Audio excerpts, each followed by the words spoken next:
나는 아내와 딸과 3명이서 살고 있었다. 아내와 나는 재혼이었고 아내의 딸이 초등학생일 때 결혼했다. 딸아이와 나는 피가 통하는 건 아니었지만 재혼 초기부터 딸아이는 나를 무척 잘 따랐다. 문제는 최근 들어 아내가 이상하게 변했다는 사실이다. 나한테 무관심한 건 기본, 딸아이한테도 차갑고 밥도 안 주고 집에서 마음이 떠난 사람처럼 보였다. 나는 딸아이의 아빠로서 아내의 그런 태도를 간과할 수 없었고 아내한테 왜 밥을 안 하냐고 따졌다. 밥 좀 하라고 하자 아내는 화가 잔뜩 난 얼굴로 쿵쾅거리며 밥을 했다.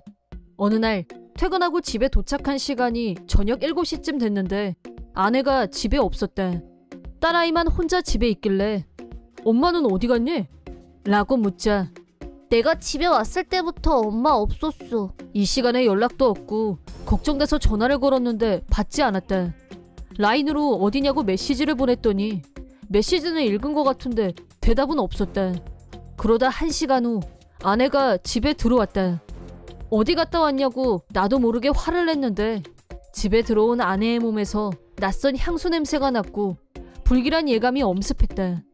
하지만 딸아이가 옆에 있었기 때문에 그 부분에 대한 건 일단 넘어가기로 했다. 다음날 일부러 조금 일찍 일을 마치고 딸아이가 오기 전에 집에 도착했다. 딸아이가 없는 걸 다시 한번 확인한 후 아내에게 솔직하게 물어봤다. 당신 며칠 전에 어디 갔다 온 거야? 내가 어디 갔다 온 걸 일일이 말해야 돼? 친구 만났어. 거짓말하지 마.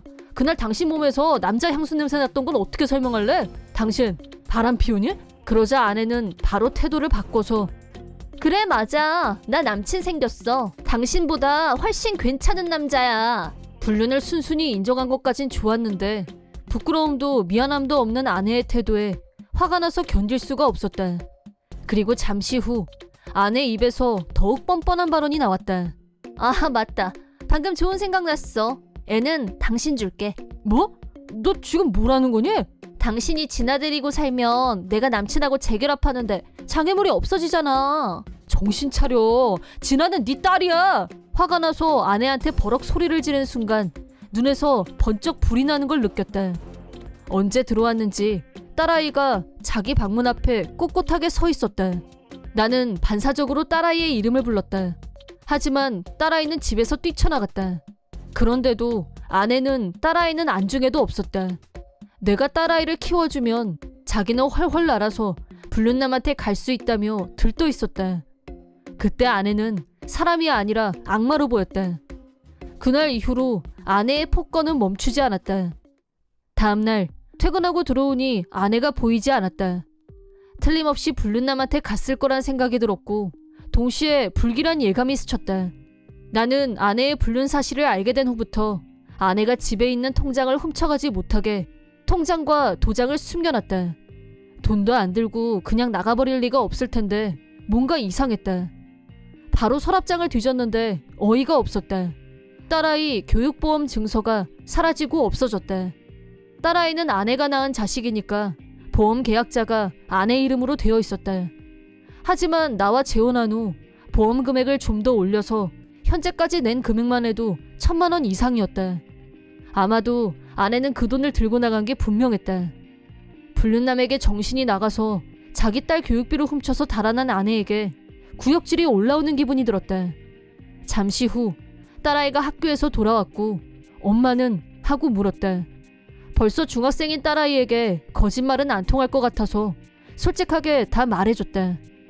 그러자 딸아이가 나한테 그럼 이제 아빠도 나 버릴 거야? 라고 물었다. 금방이라도 눈물을 터뜨릴 것 같은 얼굴의 딸아이. 자신이 버려졌단 사실에 절망했겠지. 나는 딸아이 눈을 똑바로 바라보면서 어떤 아빠가 딸을 버려? 넌 아빠 딸이야. 그런 걱정은 안 해도 돼. 내 마음을 말하고 딸아이를 안심시켰다. 나는 아내에게 몇 번이나 전화를 걸었고 라인도 보냈지만 아내는 불륜남한테 빠져 눈에 아무것도 안 보이는지 전혀 연락이 없었다. 그렇게 아내는 집을 나갔고 시간은 멈추지 않고 흘러갔다. 딸아이는 중학교 3학년이 됐고 졸업식이 가까워져 왔다. 그런데 그동안 아무 연락이 없던 아내한테서 갑자기 전화가 걸려왔다. 회사에서 일하고 있는 시간이었지만 바로 전화를 받았고 지금 어디냐고 물었다. 그러자 아내는 내가 어디 있는지는 알 필요 없고 당신 나한테 위자료 내. 라고 갑툭튀 위자료를 내놓으라고 했다. 위자료를 낼 사람은 불륜하고 가출한 아내였고 정작 나는 못 받은 위자료를 무슨 근거로 내놓으라는 건지 어처구니가 없었다. 아내가 주장하는 내용은 이랬다. 생각해봐. 당신처럼 별 볼 일 없는 남자한테 내가 몇 년씩이나 봉사했잖아? 그러니까 내가 당연히 위자료를 받아야지. 안 그래? 라고 궤변을 늘어놨다. 악녀, 쓰레기라고 생각했지만 이 여자는 정말 최악 중에서도 최악이었다. 들고 나갔던 딸아이 보험금을 다 쓰고 돈이 떨어진 게 분명했다. 나는 아내에게 네가 무슨 짓을 저질렀는지 자각은 하고 있냐고 물었지만 아내는 뻔뻔함으로 무장한 사람인 것 같았다. 돈이야. 직장 다니는 당신이 다시 처음부터 모으면 되잖아? 내가 내 딸까지 줬는데 나한테 고마워야 되는 거 아니야? 라고 다시 궤변을 토했다. 그게 부모라는 사람이 할 소리냐고 야단치고 싶었지만 딸아이한테 아내는 친엄마였다. 조금 있으면 진아 졸업식이니까 그날만이라도 와서 졸업하는 거 지켜보라고 했다. 우리 이혼 문제와 아이 문제는 별개니까 그렇게 해달라고. 하지만 아내는 코웃음을 치면서 나 시간 없어. 그날 남친하고 여행 가기로 했어. 난 됐으니까 당신이 가서 잘 보면 되겠네. 사진도 찍고. 라고 피도 눈물도 없는 사람처럼 말했다. 그러더니 나한테 조만간 돈 받으러 갈 테니까 그때까지 준비해둬. 알았지? 라고 하더니 일방적으로 전화를 끊었다. 초등학생이던 딸아이가 중학교를 졸업한다고 알려줬는데도 딸아이 인생의 중요한 날에 대해서 아무 관심이 없는 걸 보며 완전히 절망했다. 그 순간 나는 어떤 일을 결심하게 됐다. 시간은 빨리 흘렀고 딸아이의 졸업식 날이 됐다.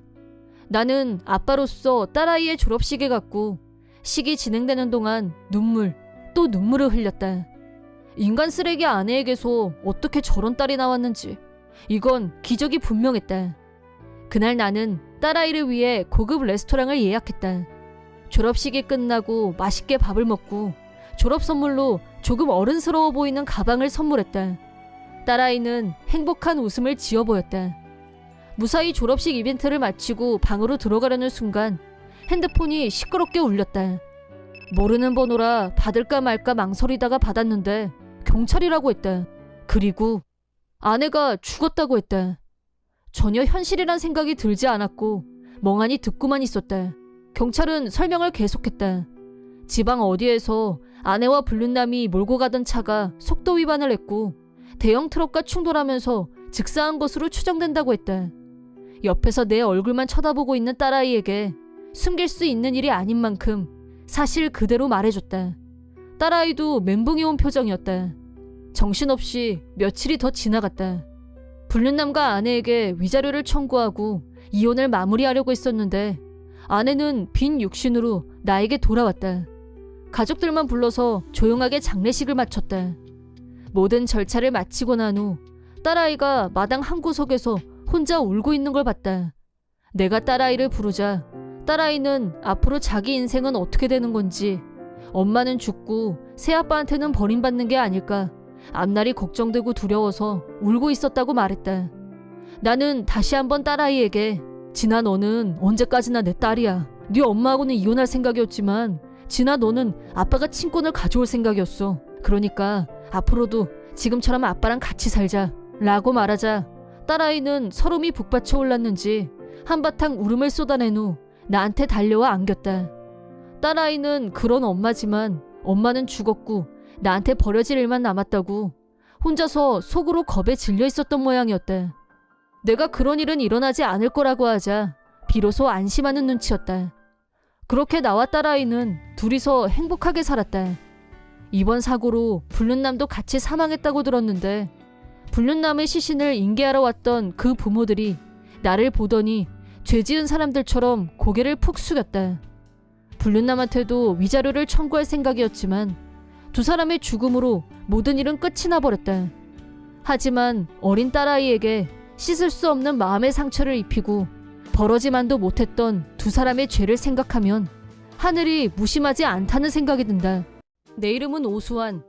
다양한 종류의 요식업 사업을 하는 35살의 전문 경영인이다. 아내 가정회의 출산을 계기로 잠시 휴식 기간을 가졌지만 다행히 매출엔 아무 이상이 없었다. 가게는 점장에게 완전히 맡기고 한동안 육아에만 집중하다가 몇 달 만에 복귀했으니 각 점포를 돌면서 꼼꼼하게 시찰할 예정이다. 개점 1시간 반 전, 오늘 시찰 예정인 점포에 들어갔다. 이 점포의 점장은 20대이지만 능력이 뛰어난 사람이었다. 하지만 기가 약한 느낌이 드는 면이 있었다. 점포 내부를 꼼꼼히 둘러본 후 질문 시간을 가졌다. 무슨 힘든 점 같은 건 없으신가요? 실은 알바 리더가 조금 문제가 있는데요. 알바 리더는 39살로 이 가게에서 알바만 10몇 년을 한 베테랑이라고 했다. 알바 리더로서 일은 정말 잘하고 불만이 없지만 언행에 문제가 좀 있어서 주의를 줘도 고치지 않는다는 거였다. 39살이면 점장이나 나보다 나이가 더 많네. 그래서 주의를 줘도 효과가 없는 건가? 일단 알바 리더와 면담을 한번 하기로 했다. 개점 10분 전에 출근한 알바 리더는 나를 보더니 꽥 소리를 질렀다.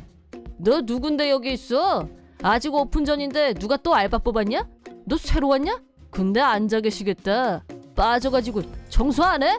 내가 자기소개를 할 새도 없었다. 내가 대표란 걸 모르는 건 그렇다고 치고 새로운 알바라고 착각한 것 같은데. 야 신입, 일단 가서 화장실 청소부터 해. 변기를 혀로 핥아도 될 정도로 깨끗하게. 실시! 제대로 안 하면 진짜 할게 해줄 테니까 똑바로 해. 막무가내로 찍어 누르는 남자의 태도에 할 말을 잃고 말았다. 신입을 지도하려는 건 알겠는데 말투를 좀 바꾸는 게 어떨까 싶은데요. 어떻게 말할 건지는 알바 리더인 내 가정에. 현장에서는 내가 제일 위라는 거 명심해. 건방지게 토달지 말고. 알았으면 네 하고 대답해야지. 어디서 이게 뭐해? 나는 무언으로 대답을 대신했다. 얼씨구 이거 봐라. 사람 열받게 하네. 넌 태도 불량, 경고야. 해고 경고. 알바 리더한테는 피고용자를 해고할 권한이 없을 텐데요. 지금 해고 대상자는 오히려 그쪽 같은데요. 알바 리더는 내 말을 비웃으면서 기분 나쁘게 웃었다. 내가 자기한테 제법 그럴듯하게 말대꾸를 한 깡 좋은 신입쯤으로 취급하는 것 같았다. 여기 이래봬도 잡지의 맛집으로 소개될 정도로 유명한 데야. 내가 그런 유명 맛집 알바 리더 3하고 알아들어? 나는 그런 유명 맛집 사장이야 라고 밝히면 어떤 표정일지 궁금했다. 하지만 그건 뒤로 미루고 조금 더 이 남자를 지켜보기로 했다. 어떤 일이 벌어지고 있는지 제대로 알기 위해서는 사장이란 말을 안 하는 게 상책이었다.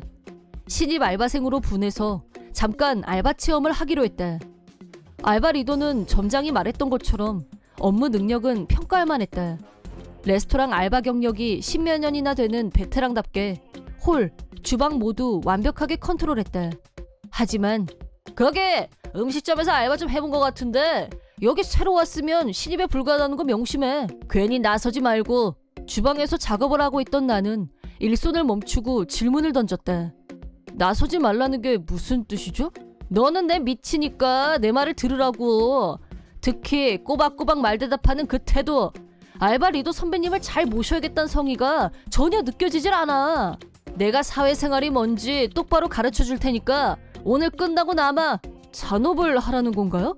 너 말귀 못 알아들어? 내가 특별히 귀중한 말씀을 해주시겠다는 거잖아. 신입이 들어올 때마다 항상 이런 식으로 대하세요? 알바 리더인 내가 신입 교육을 솔선수범해서 몸소 실천 중이다. 왜? 여기 점장이 죄다 근성 없는 애들로만 뽑아놔서 금방 그만두는 애들 투성이란 말이지. 알바 리더는 너 도망갈 생각하지 마. 끝나고 안 남으면 넌 바로 해고야. 라고 겁을 줬다. 점심 휴식 시간이 알바 리더와 겹쳤기 때문에 이쯤에서 내 실체를 알리기로 했다. 야 신입, 건방지게 어디서 알바 리더가 숟가락 들기 전에 밥을 먹어. 분위기 파악이 안 되냐 넌? 나는 핸드폰으로 다른 점포에 지시사항을 전달 중이었는데 일단 작업을 중단했다. 너 내 말 안 들려? 핸드폰 내려놓고 대답하라고. 좋습니다. 아직 제 소개 전인데 지금부터 하죠. 나는 내 명함을 보여줬다. 이 레스토랑의 대표인 오수환이라고 합니다. 알바 리더는 멘붕 그 자체. 얼굴이 파리하게 변했다. 나는 한마디로 정리했다. 당신은 나를 해고할 권한이 없지만 나는 당신을 해고할 권한이 충분합니다. 알바 리더는 무릎을 꿇었다.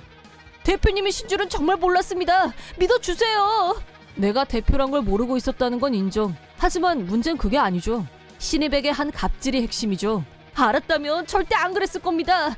제가 감히 대표님한테 갑질이라뇨. 미리 말씀을 안 하신 건 대표님이시고 그건 감안해 주셔야죠. 안 그러면 저만 억울하잖아요. 몰카도 아니고. 첫 대면 때 갑자기 버럭 소리부터 질렀던 건 기억 안 나세요? 내가 누군지 말할 시간도 안 준 건 그쪽일 텐데. 처음엔 즉각 해고할까도 생각했었다. 하지만 무릎까지 꿇고 사과하는데 업무 능력이 뛰어난 건 확인했고 계속 고용하는 쪽으로 생각을 바꿨다. 일주일 후 지난번 그 점포에 다시 시차를 나갔다. 알바 리더가 잔뜩 기합이 들어있다는 보고를 들은 후였다. 매장 안은 전보다 훨씬 더 청결해 보였고 음식을 제공하는 시간도 더 빨라진 느낌이었다. 알바 리더가 목에 힘이 들어가서 자랑했다. 알바 리더인 제가 최선을 다해서 신입 알바생들을 지도하고 있습니다. 대표님도 만족하셨죠? 저를 자르지 않아서 다행이라고 생각하셨을 겁니다. 제가 무늬만 10수년 음식점 알바를 한 게 아니란 걸 증명해 보이고 싶었습니다. 전보다 나아진 것 같은 느낌이 들긴 했지만 그래도 어딘가 남아있는 미심쩍은 느낌적인 느낌. 다른 알바생들 표정이 어두운 게 영. 이제부터 영업 시작인데 벌써 피곤해 찌들어 보였다. 이건 또 뭐지? 사무실에서 점장을 불러서 물어보자 알바 리더가 시간 외 근무를 강요하고 있다고 했다. 예를 들면 30분 이상 일찍 출근하는 게 요식업계 상식이라고 주입한다는 거였다. 타임카드는 근무 일정대로 기재되어 있어서 서류만 확인했을 때는 전혀 발견하지 못했었다. 게다가 무보수 잔업도 강요하고 있다는 말을 듣고 알바 리더를 사무실로 불러서 두 사람에게 주의를 줬다. 앞으로 이런 행위는 절대 있어서는 안 됩니다. 점장은 알바생들에게 주의를 주었다고 한다. 하지만 여기서는 알바 리더가 영향력도 발언력도 강했다. 알바생들은 리더 말에 따랐다. 저는 다만 우리 가게를 위해서 투철한 정신무장 교육을 시켰을 뿐입니다. 그게 잘못입니까? 알바 리더는 그렇게 주장했다. 잘못이죠. 그것도 아주 큰 잘못입니다. 나 때는 다 그렇게 했고 전에 다녔던 것도 똑같이 했어요. 요즘 젊은 애들은 툭하면 힘들다 어쩌다 불만이 많은데 대표님도 나이는 저보다 어리잖아요. 그래서 이 바닥이 얼마나 치열한지 모르고 있다고요. 다른 데가 그렇다고 해도 우리 가게에서는 금지예요. 알바 리더는 앞으로는 조심하겠다고 대답했다. 대표님한테 인정받고 싶어서 제가 좀 과했던 것 같습니다. 앞으로는 안 그럴게요. 알바생들한테도 친절하게. 만약 알바 리더의 이 발언이 거짓말이란 게 드러나면 이번에는 해고를 감행할 생각이었다. 얼마 후 점장과 알바생들한테 몰래 물어본 결과 전 같은 갑질 행위는 없어졌다는 대답이 돌아왔다. 하지만 나는 여전히 긴장을 늦춰서는 안 된다고 생각했다. 내가 문제가 발생한 점포에 신경을 집중하는 동안 아내도 그런 내가 신경 쓰였는지 연락도 없이 레스토랑으로 혼자 찾아왔다. 아내는 나와 띠동갑으로 아직 20대였고 전혀 아이 엄마로 보이지 않을 정도로 젊고 또 예뻤다. 아내가 급한 일이 있다며 연락이 왔다. 레스토랑 점원이 귀찮게 한다면서 말이다. 점원은 익숙한 동작으로 전화번호가 적혀있는 종이를 슬쩍 아내에게 건넸다고 한다. 알바 리더 짓이었다. 우리 레스토랑에 오는 손님층은 세련된 여성 고객이 많았다. 알바 리더는 일하는 중에 부지런히 작업을 본 모양이었다. 점장한테 물어보니 그것까지는 모르고 있었던 것 같았다. 더욱 악질인 것은 아내한테 자기가 여기 점장이다. 실은 체인점 대표이사라며 거짓말까지 했다는 사실이다. 여기 점장을 포함해서 전 종업원 중에 가장 나이가 많았으니 외모는 먹고 들어간 셈이다. 소중한 나의 아내에게 허튼 수작이라니 도저히 용서가 안 됐다. 단지의 때가 온 것이다. 저 자식을 그냥 넌 해고야. 사이다 무비튼. 나와 남편은 재혼 커플로 서로 이혼 경험이 한 번씩 있다. 내가 전 남편과 이혼한 건 가정폭력이 원인이었고 남편은 전처가 불륜과 사채빚을 진 게 이혼 사유라고 했다. 남편과 나의 만남은 처음엔 한 와인바에서 옆자리에 앉으면서 가볍게 얘기를 나눴고 나중에 길거리에서 우연히 다시 만난 게 계기가 됐다. 그때는 이런 우연이 다 있네 하면서 서로 웃었고 자연스럽게 연락처를 주고받았다. 남편은 성실한 사람으로 우리는 서로 전 배우자에게 배신당한 상처와 이혼한 경험이 있다는 공통점을 발견한 후 허심탄회하게 자기 속 얘기를 하는 사이로 친분이 쌓여갔다. 그런 만남이 1년쯤 됐을 무렵 남편으로부터 프로포즈를 받았다. 결혼을 준비하는 과정에서 먼저 남편 부모님께 인사를 드리러 갔는데 우리 둘 다 이혼 경력이 있다는 게 마음에 안 들었는지 재혼을 탐탁치 않게 여기셨고 결혼을 하든 말든 알아서 하라고 퉁명스럽게 나왔다. 이미 충분한 어른이었던 우리는 비록 시댁의 반대가 있었지만 우리 뜻대로 결혼했고 부부가 되었다. 하지만 결혼 후로 시댁에서 자주 전화가 걸려왔는데 그때마다 듣기 거북한 소리를 반복해서 하셨다. 심지어 내가 임신을 했다, 아이가 태어났다고 말씀드렸을 때도 걔 내 아들 자식 맞아? 라고 했고 더 험한 말을 듣고 싶지 않아서 거리를 두게 됐다. 그런데 상황이 달라진 건 아들아이가 돌이 지나고 나서부터였다. 시어머니한테서 갑자기 전화가 걸려왔는데 목소리가 우는 것 같더니 연거푸 나한테 미안하다고 하면서 사과를 했다. 하지만 시어머니가 왜 우는지 알 수 없었고 일단 남편한테 전화기를 넘겼다. 시어머니는 남편한테 손주 얼굴을 한 번만 보게 해달라고 부탁하는 것 같았다. 지금까지 평생 안 볼 것처럼 굴더니 갑자기 왜 태도가 바뀐 건지 의아했고 이유를 묻자 남편의 전처가 관련된 것처럼 말씀하셔서 주말에 직접 찾아가서 자세히 얘기를 들어보기로 했다. 그리고 그 다음날 내 핸드폰으로 전혀 모르는 번호에 전화가 걸려왔다. 망설이다 전화를 받았는데 놀랍게도 상대는 남편의 전처였다. 전처는 내가 전화를 받자마자 당신 때문에 내가 둘째를 임신 못하잖아! 당장 내 남편 다시 돌려줘! 라며 얼토당토 않은 말을 했다. 혼자서 일방적으로 떠드는 소리를 듣고 있자니 근거도 맥락도 없는 말만 쏟아냈는데 최대한 일반적 언어로 해석하자면 원래 자기 남편인데 내가 뺏었으니 위자료를 내놓으라는 거였다. 우선 사실 왜곡이 심각했다. 내가 남편을 만난 건 이미 이혼한 후였다.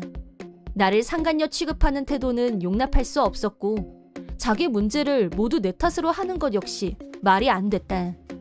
남편은 출근하고 없었고 이 여자를 상대할 가치가 없다고 생각한 나는 전화를 끊었다. 퇴근하고 온 남편한테 낮에 있었던 일을 얘기하자 깜짝 놀랐고 원래는 주말에 갈 생각이었지만 상황이 심각하다는 판단하에 즉시 시댁에 가기로 했다. 먼저 친정에 들러서 아이를 맡긴 후 남편과 나만 시댁으로 갔다. 시부모님은 나한테 정말 미안하다며 그동안 말하지 않았던 사실을 털어놓으셨다. 알고 보니 전처는 남편과 이혼한 후에도 시댁에 가끔 아이를 데리고 찾아왔었다고 한다. 이혼은 했지만 자기들 손녀인 건 변함없는 사실이었고 선물이며 용돈 등 손녀 사랑도 여전했다. 그건 우리가 간섭할 일이 전혀 아니지만 전처는 시댁에서 내가 임신했다는 말을 들었고 그러자 남편이 자기 말고 다른 여자를 좋아하거나 임신을 시킬 리가 없다면서 틀림없이 내가 불륜을 했고 다른 남자애를 임신했을 거라고 계속 말했다고 한다. 설상가상으로 전처는 내가 남편과 불륜을 한 게 이혼 사유였다고 하면서 나 때문에 갈라선 거라고 거짓말로 두 분을 속였고 그래서 두 분은 나를 처음부터 미워했다는 거였다. 사실이 밝혀져서 기쁘다고 할 상황은 아니었지만 시부모님이 나를 미워하는 이유가 뭔지 영문을 몰라서 계속 답답했었는데 확실한 이유를 알게 되자 기분은 후련했다. 그리고 생각지도 못했던 험한 일이 시댁에 일어났다고 말씀하셨다. 시부모님은 노후 자금으로 만들어 놓은 통장이 하나 있는데 두 분이 모르는 사이에 매달 150만 원씩 몇 달에 걸쳐서 카드 대금이 지출된 이력이 있다는 것을 최근에야 알았다고 한다. 그래서 은행에 가서 확인해 봤더니 사용하지 않는 신용카드에서 지출됐다는 사실을 알게 됐다. 그 카드는 1년 전에 한 친구분이 만들기만 해달라고 부탁해서 만들어 놓은 카드였고 가지고 다니지도 않고 서랍에 넣어둔 것 같은데 카드에 발이 달린 것도 아니고 이해가 안 갔다고 한다. 노인 둘이 사는 집에 아들 부부는 발길을 끊었고 드나드는 사람이라고는 남편의 전처 정도. 카드 지출 내역을 조사해보니 집 근처에 있는 가게들을 중심으로 여기저기 안 다닌 곳이 없었고 사용자가 전처라는 합리적인 의심이 성립됐다. 그래서 전처를 불러서 차근차근 따졌더니 자기 짓이라고 인정은 했지만 변명이라고 늘어놓는 게 황당 그 자체. 남편과는 헤어졌지만 계속 딸의 어머니, 할아버지인 건 변함없지 않냐면서 자기는 권리가 있고 계속 카드를 쓰겠다는 식으로 말했다는 거였다. 그 태도를 보고 나서 전처가 어떤 인간인지 그제야 알게 된 시부모님은 지금까지 나한테 얼마나 큰 잘못을 했는지 깨닫게 됐고 전화를 걸어서 눈물로 사과한 거라고 했다. 말씀은 고마웠지만 그렇다고 지금까지 들었던 모욕적인 발언을 없었던 걸로는 할 수 없는 법. 하루아침에 없었던 일로 하고 사이좋게 잘 지냅시다. 그렇게 바로 넘어가기는 힘들었다. 하지만 사정을 듣고 나서 두 분이 전처에게 가스라이팅 당했다는 걸 이해했고 전처럼 화나고 거부감이 드는 마음은 많이 수그러들었다. 시부모님은 그동안 우리에게 못할 짓을 한 것 같다면서 진심으로 후회하셨고 우리가 원하는 대로 따르겠다고 반성하시는 걸 보고 태도에서 진심이 느껴졌다. 그동안의 행동은 전처가 조정하는 대로 움직였다는 게 명백했고 나는 두 분의 사과를 받아들이겠다고 말씀드렸다. 그 말에 두 분은 감격한 나머지 나한테 절까지 하면서 다시 미안하다고 하셨다. 또 전처가 딸아이를 앞세워 권리를 주장하면서 이혼했음에도 불구하고 우리 가족을 쥐고 흔들려는 태도를 바로 잡아야 한다는데 모두 의견 일치를 봤다. 예상했던 대로 전처는 시부모님으로부터 돈을 우려낼 수 없게 되자 나한테 병적으로 연락을 해댔고 하루에 최소 30번 이상 전화 고문을 하면서 그 사람 진짜 속마음은 나랑 재결합하고 싶어 한다. 당장 이혼하고 꺼져라. 버텨봐야 버림받고 더 비참해질 거라는 내용의 음성 메시지를 남겼다.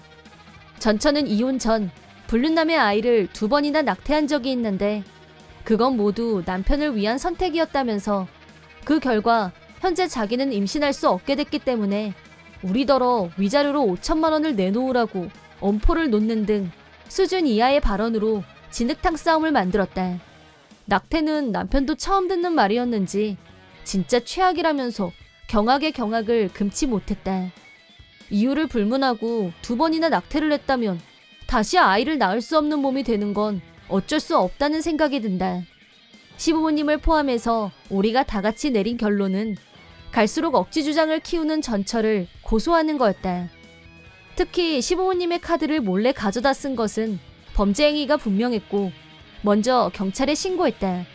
그러자 전처는 왜 경찰이 나를 잡으러 와? 내가 뭘 잘못했는데? 잘못은 당신들이 했잖아. 나쁜 사람은 당신들이지 내가 아니야. 라고 소리소리 질러댔는데 제발 주제 파악 좀 하길 바란다. 내가 그동안 누구 때문에 그런 고통을 받았는지 한 번쯤 양심에 손을 얹고 생각이란 걸 했으면 하는 바람이다. 결과적으로 전처는 실형을 받거나 감옥에 들어가지는 않았지만 수개월에 걸쳐 매달 150만 원을 몰래 사용했기 때문에 내가 요구한 위자료를 포함해서 변상금을 갚기 위해 큰 빚을 지게 됐다.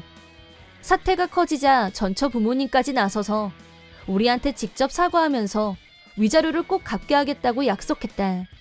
하지만 딸아이 양육을 애엄마한테 계속 맡길 수는 없다면서 자신들이 책임지고 전처 대신 키우겠다고 하셔서 남편도 그 말을 듣고 안심하는 것 같았다. 전처는 선처 없이 위자료를 반드시 지불하라고 결정이 나자 돈을 벌기 위해 아침에는 편의점 알바, 저녁에는 룸살롱 등에서 일을 하고 있다는데 위자료가 워낙 많다 보니 그렇게 일을 해도 돈이 모아지지 않았고 남편한테 전화해서 제발 자기 좀 살려달라고 애원한 모양인데 빛의 속도로 차단했다. 시부모님과 그동안 패였던 골은 시간을 두고 천천히 좁혀나갈 생각이다. 전처는 자신이 저지른 잘못을 오래오래 되돌아보면서 그에 걸맞는 벌도 꼭 받았으면 하는 바람이다. 이번 영상은 어떠셨나요? 재밌게 보셨다면 구독, 좋아요에 댓글까지 달아주시면 감사하겠습니다. 그럼 다음 영상에서 만나요.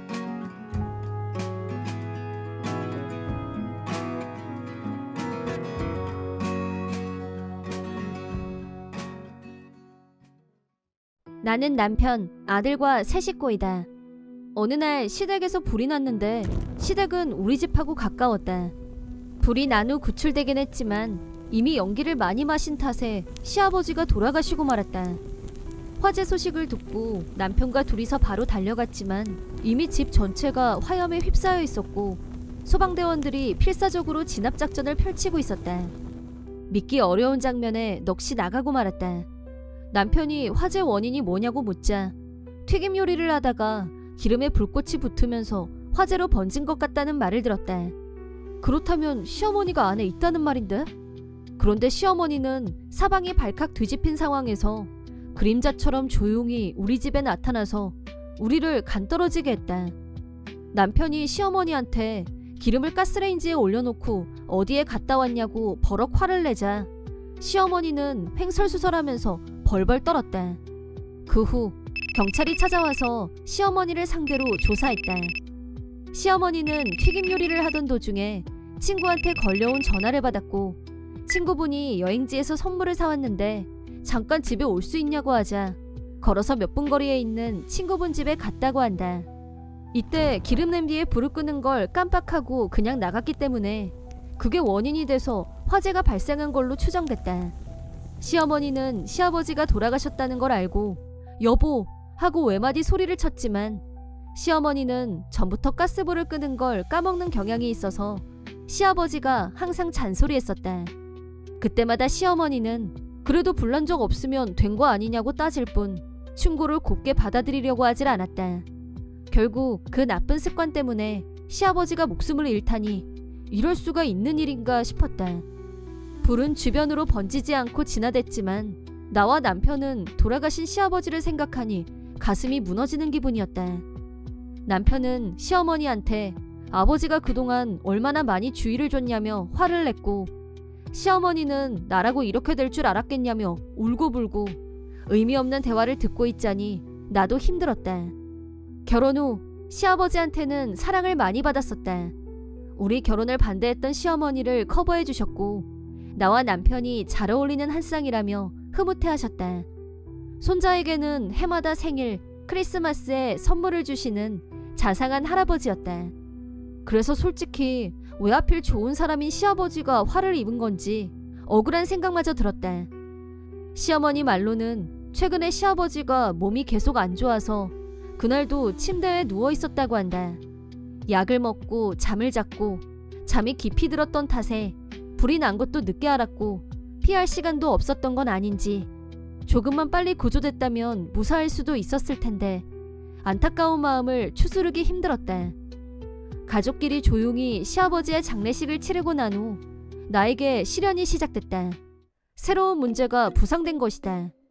장례식 후 시어머니는 이제 갈 곳이 없으니 우리 집에 와서 살겠다고 했다. 마침 너희가 이렇게 가까운 곳에 집을 지어서 얼마나 다행이니? 내 방은 남향으로 볕이 잘 드는 방으로 부탁한다. 짐 옮기는 건 내가 직접 하기 어려우니까 너희가 연락해서 사람 부르고 알았지? 우리가 허락도 하기 전에 자기 멋대로 남양방을 내놓으라는 말부터 하는 게 어이가 없었다. 그동안 시어머니는 이루 헤아릴 수 없이 많은 갑질을 해왔던 장본인이었다. 시어머니 때문에 화상을 입은 적이 있었다. 뜨겁게 달궈진 기름을 내 다리에 은근슬쩍 실수를 가장해 쏟아붓는 바람에 큰 화상을 입고 구급차에 실려갔었다. 그때 입은 중도의 화상으로 피부가 다 벗겨졌고 여전히 다리에 상흔이 남아있다.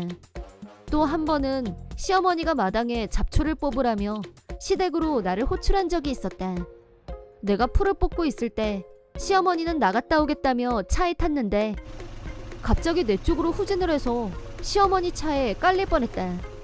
다행히 그때마다 남편이 나서서 시어머니를 응징해줬었고 최근에는 발길을 끊는 게 좋겠다고 해서 시댁에 가지도 않았었는데 동거라니 숨통이 조여오는 기분이 들었다. 시어머니의 고의적인 실수 때문에 이번엔 내 목숨이 왔다 갔다 할 것 같은 공포가 밀려왔다. 만약 시아버지가 계셨다면 동거에 대해서 조금은 긍정 검토를 해봤을 수도 있지만 시아버지가 안 계신 마당에 시어머니를 모시고 싶은 생각은 1도 없었고 죄송하지만 동거는 힘들 것 같다고 즉시 거절했다. 그러자 시어머니는 얘가 지금 뭐래니? 시어머니가 갈 곳이 없는데도 같이 못 살겠다는 게 어느 나라 돌이야 대체? 너 이런 마누라 계속 데리고 살 거니? 당장 이혼해! 라고 남편한테 명령했다. 나를 내쫓으면 남편 명의로 된 집이니 자기 집인 양 마음 편하게 살 수 있을 거라고 생각한 게 분명했다. 하지만 남편은 그동안 시어머니가 나한테 했던 각종 악덕 행위를 잘 알고 있었고 같이 살게 되면 어떤 위험이 도사리고 있을지 충분히 이해하고 있었기 때문에 정신 차리세요.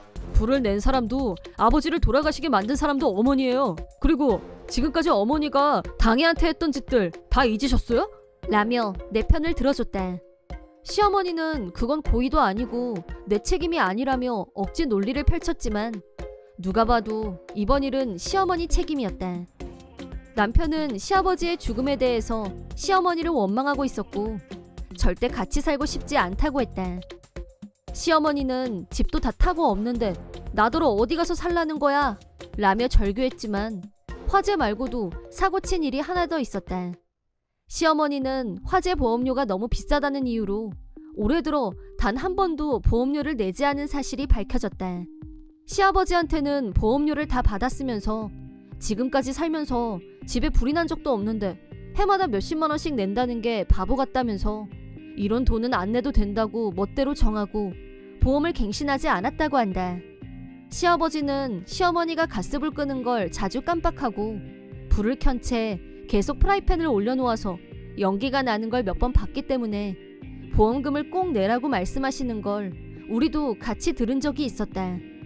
하지만 시어머니는 불이 왜 나냐며 시아버지 말을 무시하고 결국 보험료를 내지 않았다. 보험료 낼 돈으로 자기 친구와 2박 3일 여행을 다녀왔다는 게 이번에 발각됐다. 화재보험에 가입한 적이 없으니 보험료도 당연히 들어올 게 없었다. 시어머니는 우리 집에 들어와서 살면 된다고 안일하게 생각했던 모양이다. 우리 집은 시어머니가 말한 것처럼 반년 전에 완성된 새 집이었다. 아들 내서 산다고 자랑이라도 하려고 했던 게 아닐까. 하지만 우리가 거절했기 때문에 시어머니는 당장 갈 곳이 막막했다.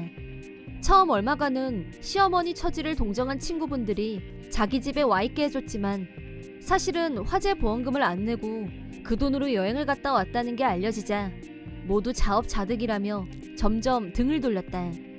게다가 시아버지 생명보험도 시아버지는 만일을 대비해서 보험료는 비싸도 혜택이 많은 걸로 가입했었는데 그 돈도 제대로 안 냈던 모양이었다.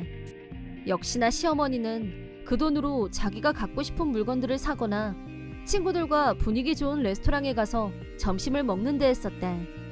모든 원인과 결과가 다 본인 탓이었다. 시어머니는 화재로 인해 모든 것을 다 잃었지만 아무 보상도 받을 수 없었고 시아버지마저 돌아가시자 우리한테 너희들은 부모 없이 태어났니? 집도 새 집이겠다. 자식이면 당연히 부모를 모셔야지.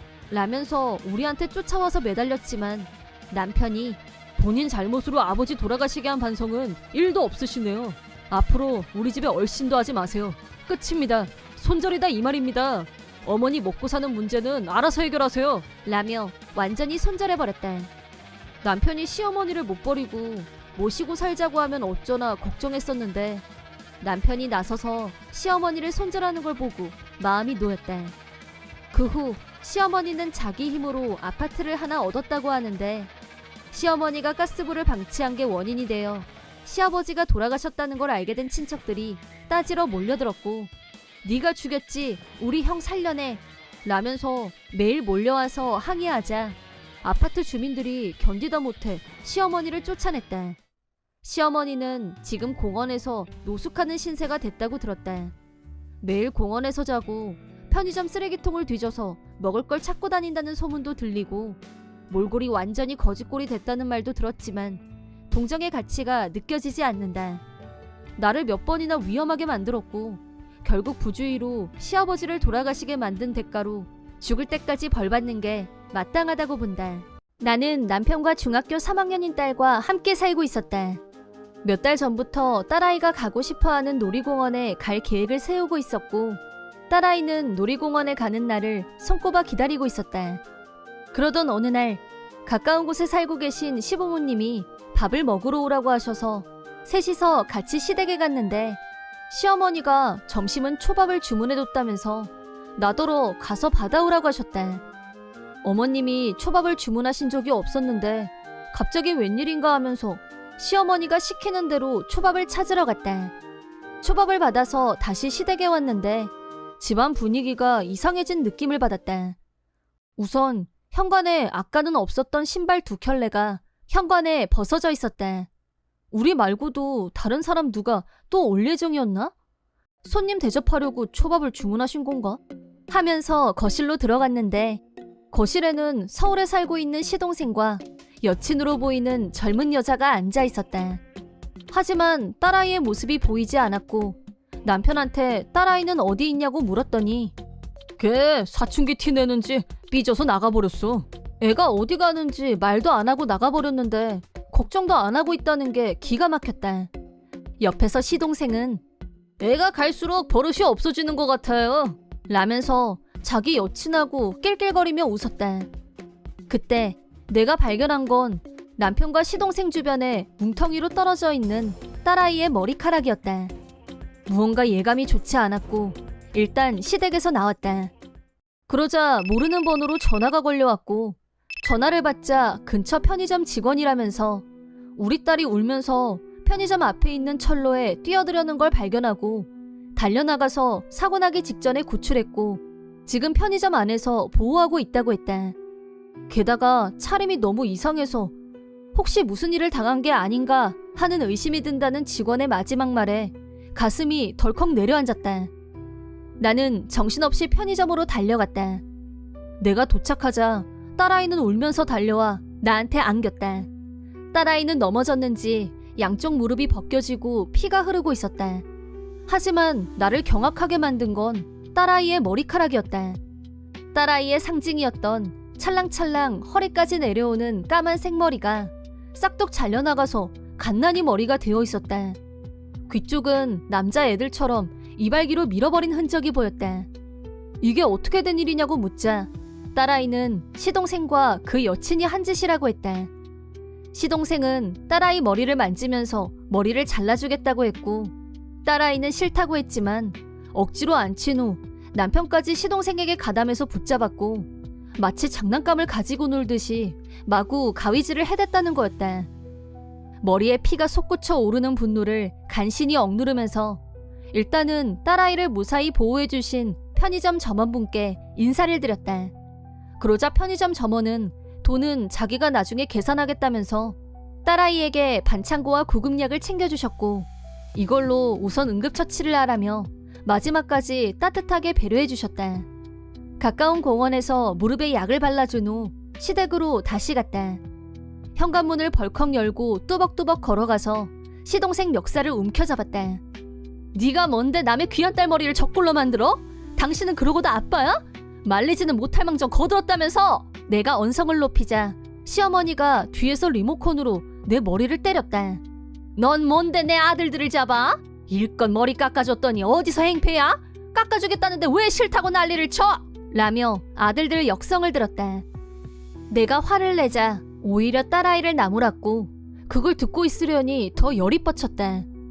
내 친정오빠는 인기 헤어 디자이너였고 딸아이는 놀이동산 가기 전에 오빠 미용실에 가서 예쁘게 머리 손질을 받을 예정이었다.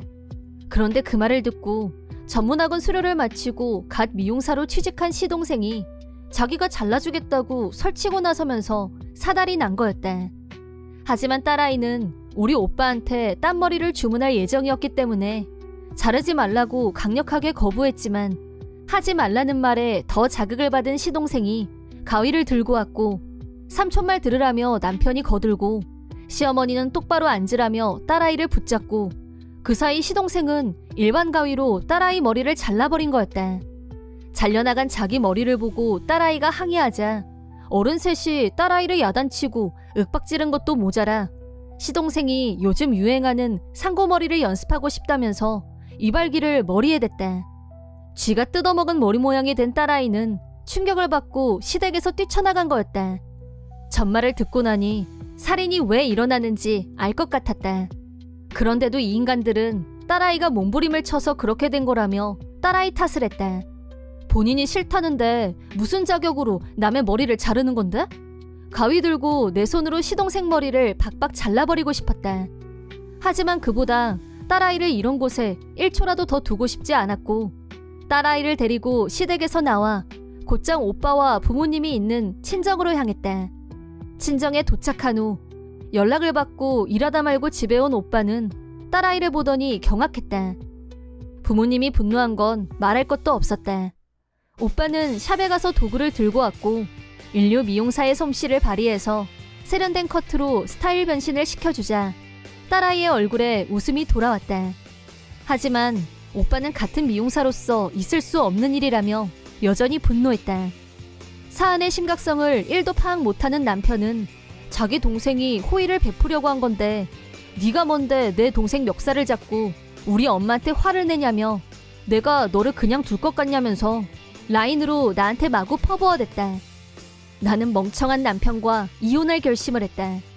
남편은 같이 놀이동산 가기로 한 것도 내가 난동을 부리고 뛰쳐나갔기 때문에 자기는 자기 식구들과 놀러 가겠다고 하길래 차라리 잘 됐으니까 잘 다녀오라고 했다. 내가 이혼하겠다고 하자 가족 모두 이견이 없었다. 아버지는 지인들을 통해서 변호사를 소개해 주셨다. 나는 남편이 시댁 식구들과 여행을 간 사이에 집에 갔다. 남편은 자기가 없을 때 내가 올 걸 알았는지 테이블 위에 편지가 놓여 있었다. 그 편지를 읽는 순간 다시 머리에 피가 솟구치는 기분이 들었다. 일단 첫 번째는 이번 사건의 피해자인 딸아이를 거론하며 버릇을 단단히 고쳐주라는 것과 두 번째는 이 집에 다시 들어오고 싶으면 시댁에 와서 무릎을 꿇고 정중히 사과하라는 거였다. 내가 왜? 끓어오르는 분노를 억누르고 필요한 짐들을 재빠르게 챙기기 시작했다. 그러다 싱크대 하수구에서 내가 할머니로부터 물려받은 반지가 버려져 있는 걸 발견했다. 이혼을 결심한 순간 남편한테 미련은 1도 없었지만 분노와 증오심은 몇 배로 증가했다. 나는 아버지 도움을 받아 결혼 전부터 내가 쓰고 있었고 결혼하고 살림을 합치면서 가지고 와서 지금까지 쓰고 있던 냉장고, 세탁기, 청소기, 에어컨까지 싹 다 정리해서 친정으로 들고 와버렸다. 짐 정리가 끝난 후 다음은 아동 상담소 직원과 면담을 신청했다. 시동생과 시어머니, 남편이 딸아이에게 저지른 일에 대해 얘기하면서 딸아이가 자기 머리를 얼마나 소중히 여겨왔는지, 그런 딸아이에게 저들이 어떤 만행을 저질렀는지에 대해 증거 사진을 제시했다. 충격을 받은 딸아이가 철로에 뛰어들려고 했던 일까지 모두 말했다. 내가 얘기를 마치자 담당자가 자기도 같은 또래의 딸을 키우고 있다면서 만약 자기 딸이 가족들에게 그런 일을 당했다면 자기도 견디기 힘들 것 같다면서 내 심정이 어떨지 충분히 공감해줬다. 모든 준비를 마친 나는 변호사를 통해 남편에게 위자료와 이혼을 요구, 시동생과 시어머니에게도 위자료를 청구했다. 며칠 후 여행을 마치고 돌아온 남편은 집안에서 가전제품이 사라지고 변호사 사무실에서 청구서가 도착하자 광분했다. 시댁에서도 누구더러 위자료를 내라는 거냐며 흥분했지만 아동 상담소 담당자가 이런 행위도 아동학대에 해당한다면서 경찰에 신고했다. 그날 가담했던 사람들이 모두 체포되면서 전과자가 될 위기에 처했다. 경찰 조사 후 시동생은 겨우 취직한 직장에 이번 일이 알려지면서 사춘기 중학생 여자아이 머리를 함부로 자른 행위는 폭력이란 이유로 자격증을 박탈당했다면서 광분했다. 공범자인 시동생 여친 역시 이런 인간 말종은 자식도 아니라며 집에서 쫓겨났다고 한다. 동네에 이 일이 알려진 후 시어머니에게 가장 두려운 것은 사람들의 눈총이었다. 최근에는 밖에도 제대로 못 나가고 있는 형편이라고 한다. 한편 남편은 자기 딸 머리를 함부로 자르고 충격받은 딸아이가 자살하려고 철로에 뛰어들었다는 사실이 회사에 알려진 후 그것 때문에 아동학대로 신고당했다는 사실이 드러나자 비도덕적이란 이유로 회사에서 해고 처분을 당했다. 궁지에 몰린 남편은 내가 사과할게. 우린 그냥 장난으로 그런 건데 걔도 지금은 화가 나 있겠지만 아빠랑 진짜 헤어지고 싶겠어? 좀 지나면 화 풀리겠지. 나 좀 용서해줘. 라면서 무마를 시도했지만 너 같은 쓰레기를 누가 아빠라고 부르고 싶겠냐며 일깨워준 후 이혼을 확정지었다. 여전히 현실 파악 못하는 남편은 머리 좀 자른 걸 가지고 왜 이사달이 나냐며 발광했지만 여자의 머리를 그 모양으로 만들어 놓고 머리 좀 자른 거라니 여전히 정신을 못 차리고 있다. 이런 인간들은 극한 지옥 맛을 봐야 정신을 차리지 않을까 싶다. 그 후 나는 남편과 시댁에게 위자료를 철저하게 받아냈다. 현재 네 사람에게 남은 건 빚뿐이지만 모든 건 자업자득이고 원망하고 싶으면 자신에게 하라고 충고해주고 싶다. 나는 두 번 다시 그런 쓰레기들과 딸아이를 만나게 하지 않을 생각이다. 내 이름은 진지한 33살의 회사원이다. 아내 한진자는 32살의 전업주부.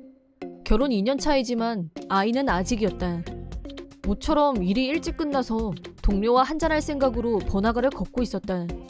그러다 우연히 아내가 어떤 남자의 팔짱을 끼고 호텔에서 나오는 걸 목격했다. 나는 두 사람을 향해 다가갔고 핸드폰으로 증거사진을 찍는 것도 잊지 않았다. 불륜남은 나를 보더니 파랗게 질려서 쏜살같이 달아났다. 아내를 데리고 집으로 오긴 왔는데 아내는 미리 준비해둔 것처럼 변명을 늘어놨다. 당신이 취해서 잘못 본 거야. 착각한 거라니까? 술은 마시러 가지도 못했거든? 불륜남에 대해 물었지만 아내는 입을 열려고 하질 않았다. 입 안 열면 방법이 없을까봐 흥신소 고용해서 조사하면 다 나와. 하지 마. 그 사람한테 절대 피해주면 안 돼. 피해를 입은 사람은 나거든? 어이상실 그 잡채. 좋아, 그렇다 이거지? 당신 하는 거 보니까 답은 하나네. 당장 이혼해.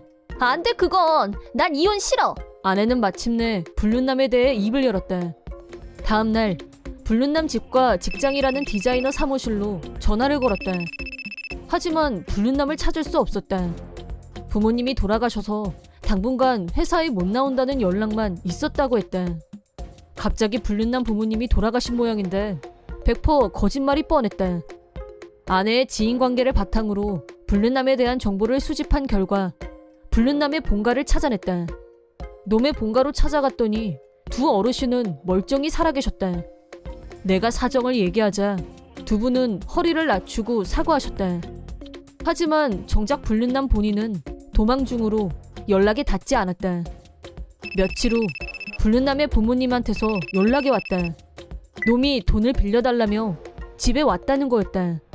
나는 전화를 바꿔달라고 했고 녹음기 버튼을 눌렀다.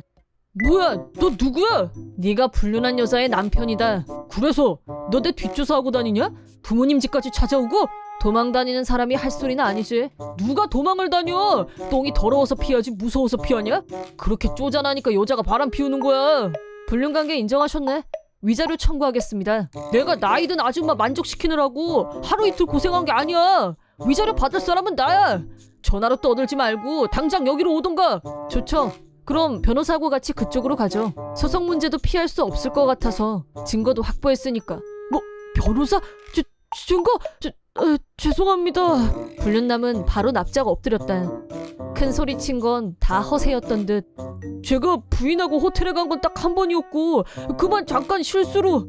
불륜남이 궁색한 변명을 늘어놓길래 나는 말을 끊었다. 방금 전에는 나이든 아줌마 만족시키느라고 하루 이틀 고생한 게 아니라고 하셨는데요. 한 번 하고 하루 이틀은 모순되는 표현 아닌가? 저는 그런 말 안 했어요. 잘못 들으신 거겠죠. 죄송한데 이 전화 녹음되고 있습니다. 그런 말을 했을 수도 있는데 잘못 말한 거예요. 아내는 모든 사실을 털어놨습니다. 증거도 있고요. 그쪽 부모님도 저를 동정하시던데요. 이 판이 누구한테 유리한지 이해가 됩니까? 거짓말로 무마하려고 하면 본인한테 더 불리해질 뿐입니다. 죄송합니다. 좋습니다. 변호사하고 찾아갈 테니까 시간은 언제 가져오세요? 아까는 그냥 해본 말이에요. 여기로 오실 필요까지는 없는 걸로. 부인하고는 완전히 연락 끊을 거고요. 두 번 다시 안 만날 겁니다. 용서해 주십시오. 용서를 어떻게 그냥 하겠습니까? 시간 말씀하세요. 그럼 오늘은 말고 내일이면 될 것 같은데. 네, 그렇게 하죠. 내일 부모님 댁으로 찾아가죠. 오라고 한 건 그쪽이니까 이번에는 도망가지 말고 기다리시기 바랍니다. 저는 오시라고 한 게 아닌데 알고 보면 오해도 많고 그러니까. 아버님 바꿔주세요. 네, 알겠습니다. 불륜남 부친에게 내일 변호사와 같이 찾아갈 테니 절대 도망치지 못하게 감시해달라 라고 부탁드렸다. 대체 이런 남자 어디가 좋아서 바람을. 불륜남은 가당치도 않은 허세를 부리고 뻔한 거짓말로 나를 속이려고 했다. 가볍게 그지없는 놈이다. 내가 빈틈없이 대응하자 금세 겁을 먹고 작아져서 비굴하게 구는 모습도 정말 없어 보였다.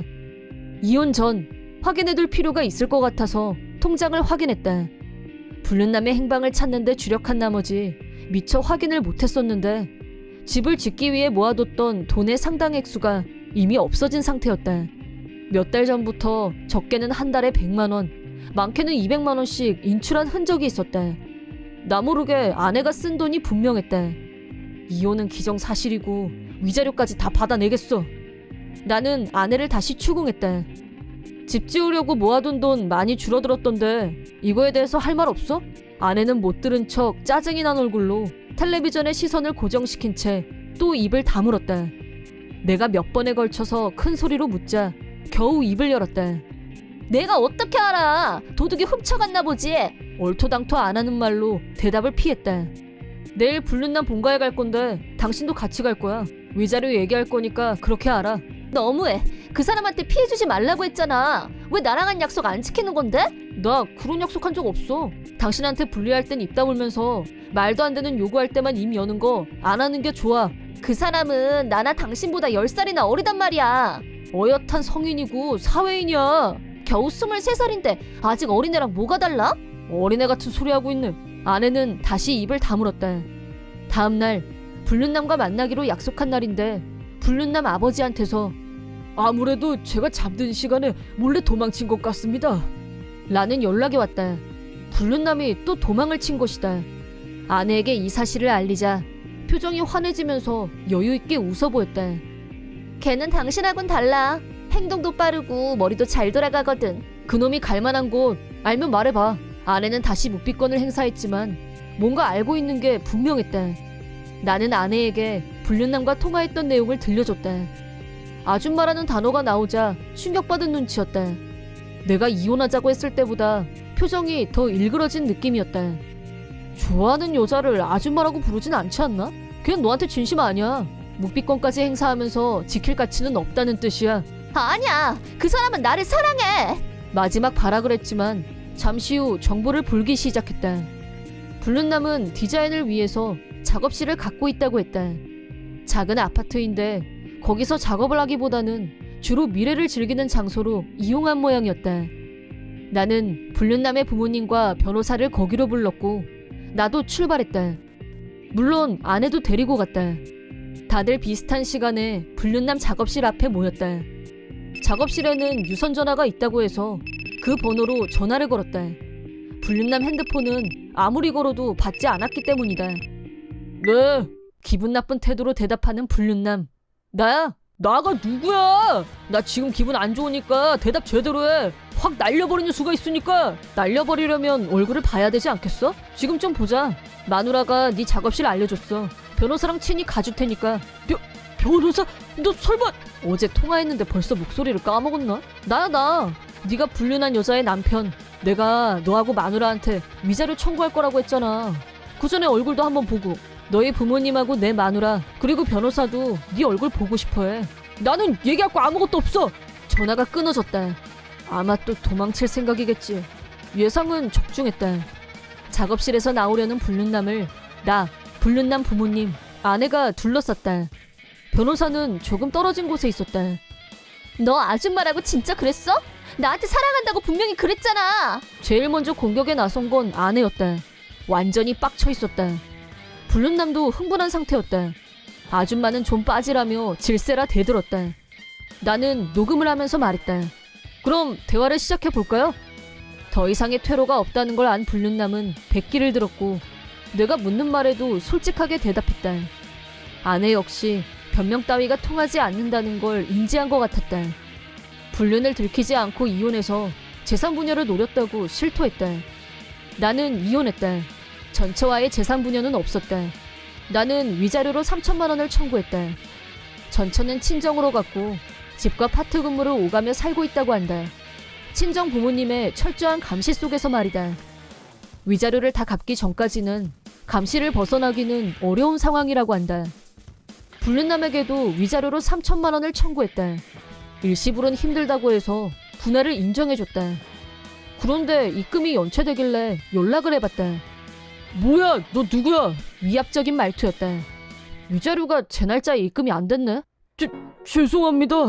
변호사하고 한 번 더 찾아가야 되나? 아니요, 괜찮습니다. 당장 입금하겠습니다. 놈은 그저 일단은 허세를 부리고 보는 타입인 걸로 인정. 우리 부부는 아이는 아직 없었고 혼자 대신 시어머니를 모시고 시댁에서 살았다. 까다로운 시어머니와 같이 사는 건 조심스러웠고 나를 마음에 들어하지 않는 게 온몸으로 느껴졌기 때문에 솔직히 독립해서 따로 살고 싶었다. 하지만 결혼 승낙 조건이 시어머니와 동거하는 거였기 때문에 결혼과 동시에 시댁에서 신혼을 시작했다. 내가 남편보다 2살 많은 게 불만이었는지 시어머니는 말끝마다 너처럼 나이 든 여자 말고 내 아들은 더 젊고 예쁜 애들이 줄을 섰을 텐데 라고 한탄했다. 나이만 들먹이는 게 아니라 모든 일거수일투족에 토를 달면서 내 생각에는 충분히 맛있게 된 요리도 맛이 없다는 이유로 입에 대지도 않고 바로 싱크대에 쏟아버렸다. 남편이 있는 데서는 삼갔지만 나한테 대놓고 내 아들이 하루빨리 정신을 차려야 되는데 라고 노래를 불렀다. 상황이 이렇다 보니 독립하고 싶다고 몇 번이나 남편한테 말했지만 남편은 시아버지도 안 계신데 우리가 여기서 나가면 시어머니는 완전히 혼자 남는데 그럴 수는 없다면서 내 의견은 전혀 고려하지 않았다. 하지만 나는 이런 생활에 매일 스트레스가 쌓여갔고 규칙적이던 생리가 불규칙하게 변하면서 아이가 생기지 않는 결과로 이어지고 말았다. 하지만 부친 문제는 시어머니의 불만사항이었고 내 탓으로 돌리며 나만 보면 하루에도 몇 번씩 쓸모없는 것, 화자품이라고 했다. 눈만 마주쳐도 그런 말을 계속 들어야 하는 숨막히는 생활. 스트레스는 더욱 커져갔고 생리불순도 갈수록 심각해졌다.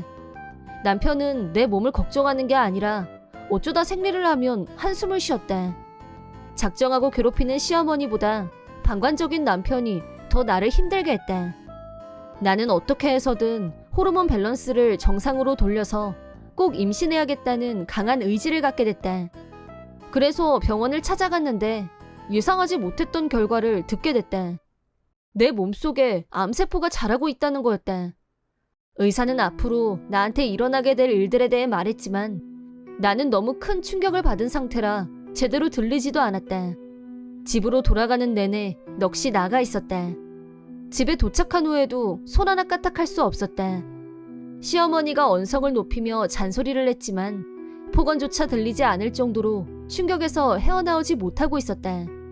퇴근하고 돌아온 남편에게 중요한 얘기가 있으니 방으로 들어오라고 한 후 오늘 암 선고를 받았다는 말을 했다. 그러자 남편은 나를 자기 품에 안아주면서 괜찮을 거야, 분명히 고칠 수 있어 라며 위로해줬다. 남편의 따뜻한 위로는 감동이었다. 일단 지금은 최대한 안정을 취하는 게 좋겠다는 남편의 배려에 안심했다.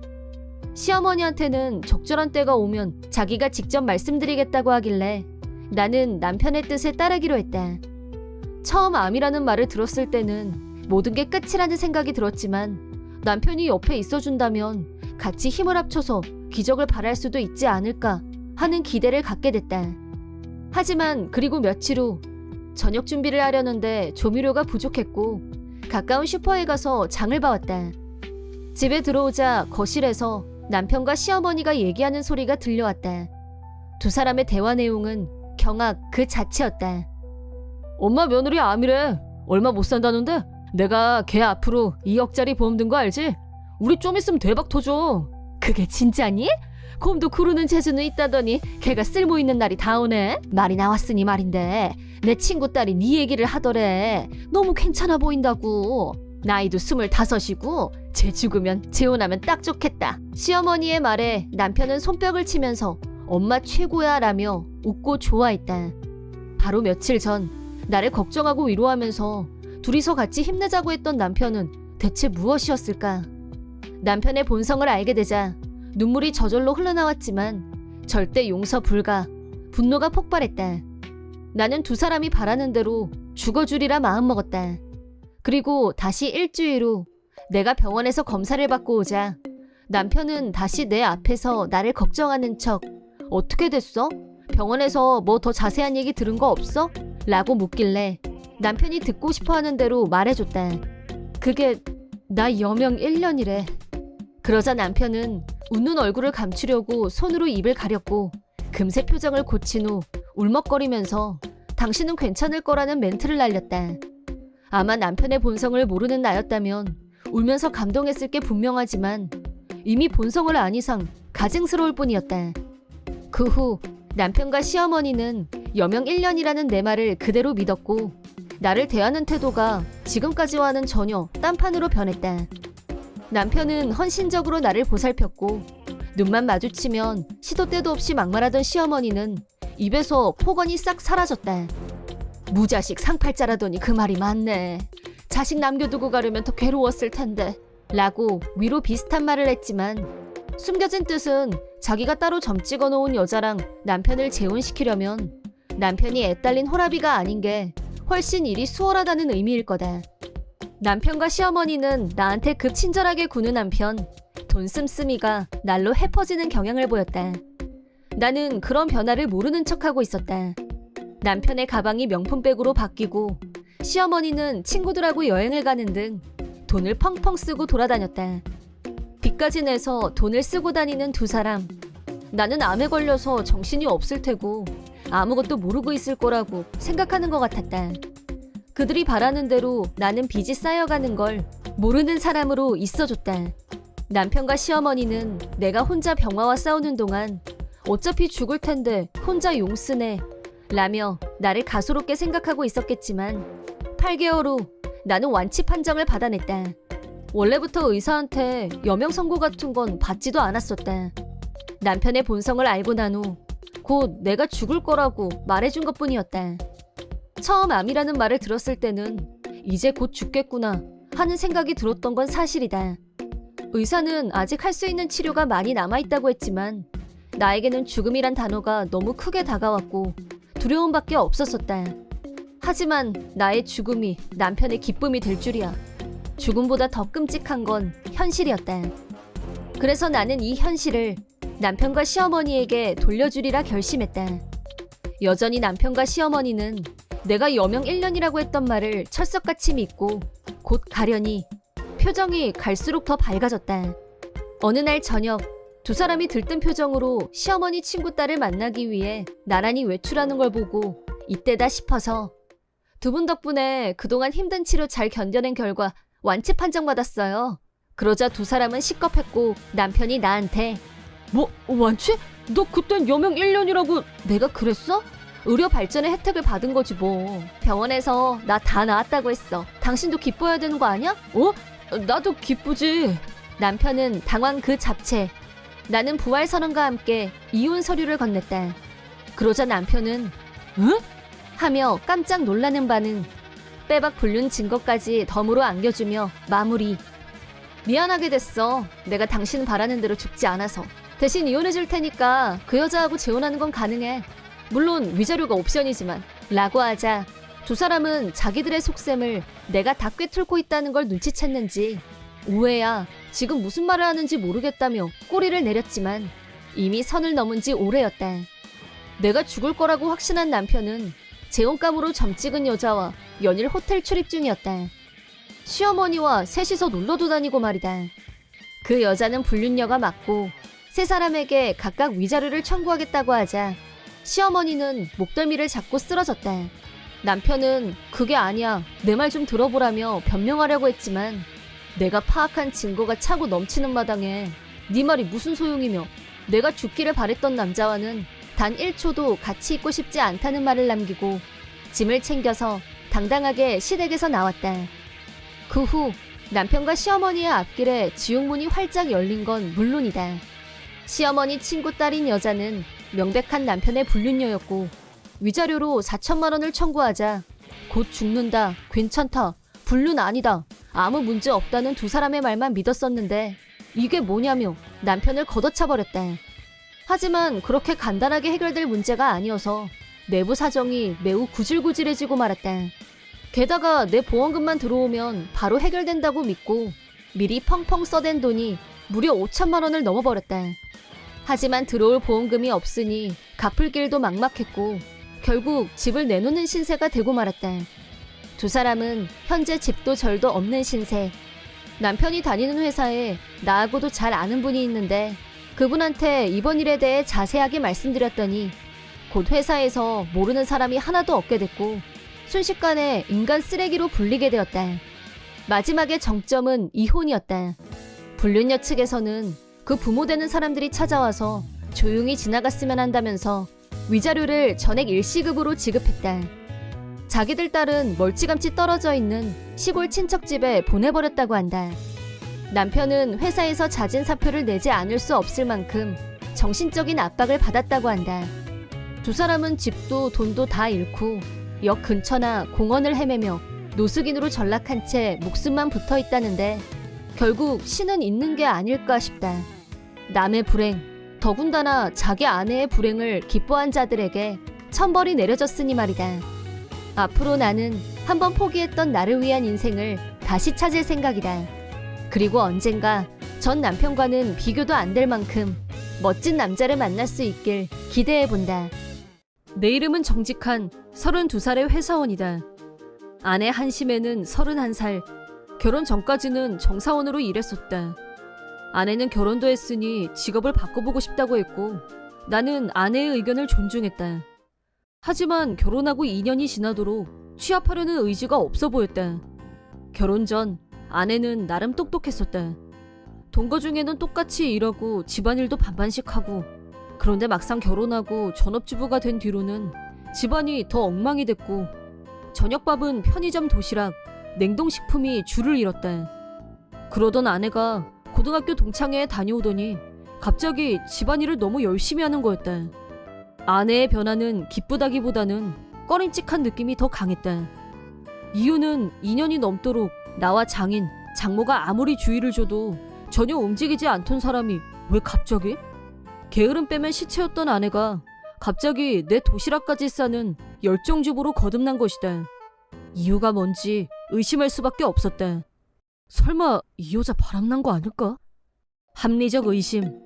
하지만 바람이 나면 갑자기 차가워진다는 게 일반론인데 좀 안 맞는 것도 같고 아내는 정반대로 성실하고 자상하게 변한 게 이상했다. 결국 아내의 핸드폰을 스캔했다. 아내는 천성적으로 허술해서 비밀번호는 쉽게 풀렸다. 일단 눈에 띈 것은 동창회 이후 특정인과 연락을 주고받는 횟수가 부쩍 늘어났다는 사실이다. 상대의 이름이 이니셜로 되어 있어서 이름도 성별도 파악하기 힘들었다.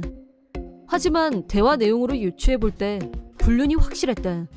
아내는 이런 문장을 꽤 반복해서 보내고 있었다. 그날은 오래간만에 만족감 높은 밤을 보냈던 것 같아. 그때 일이 떠오를 때마다 네가 보고 싶어져. 마음만 달려가는 게 아니라 내 몸도 너를 원하는 것 같아. 남편과는 비교도 할 수 없을 정도로 대만족이었어. 결정적 단어는 빠져 있었지만 이 정도면 무슨 짓을 했는지 짐작이 가고도 남았다. 고딩 동창회에서 동창놈하고 눈이 맞았군. 갑자기 열이라는 주부가 된 건 바람 피우는 거 안 들키려고 그런 건가? 상대도 기혼자로 보였고 잠깐의 불장이 분명했다. 나는 이 증거를 들고 변호사를 찾아가 상담했다. 변호사는 어렵게 말을 꺼내면서 죄송하지만 이 정도 증거로는 부인께 위자료를 받아내고 이혼하긴 힘듭니다. 아내가 직접적인 표현을 쓰지 않은 것, 불륜남 이름을 이니셜로 저장해둔 건 나름대로 방어 전략이 먹힌 것 같았다. 호텔에 들어가는 사진이라던가 좀 더 확실한 증거가 필요합니다. 보안 사항을 조언한 변호사는 나한테 이런 말도 했다. 만약 부인이 나 불륜했다 그렇게 쉽게 인정할 성격이면 증거는 없어도 되는데 아닐 거예요. 전업한다고 하고서 2년이 넘도록 집에서 뒹굴뒹굴했거든요. 말과 행동이 다르다는 말씀인데 불륜한 사람들은 기본적으로 시치미를 떼죠. 상황이 자기가 거액의 위자료를 물어줘야 할 판이 되면 철저하게 증거를 숨기고 은닉하려고 들 거예요. 불륜남도 마찬가지고요.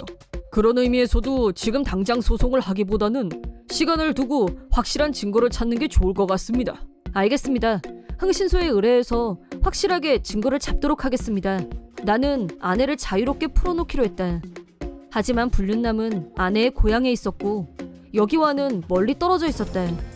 두 사람은 서로 입으로만 보고 싶다고 할 뿐 직접 만나지는 않았다. 그렇게 표면상으로는 아무 일 없이 2주 정도가 지나갔다. 벌써 몇 주째 나를 세우고 있던 나는 정신적으로 피로감이 쌓였다. 유일한 변화라면 두 사람의 메시지가 점점 농염하게 변해갔다는 점이었다. 그 때문에 두 사람이 분명히 다시 만날 거라는 확신이 들었다. 때가 올 거다. 반드시 증거를 확보해야 한다고 생각한 지 3주 정도.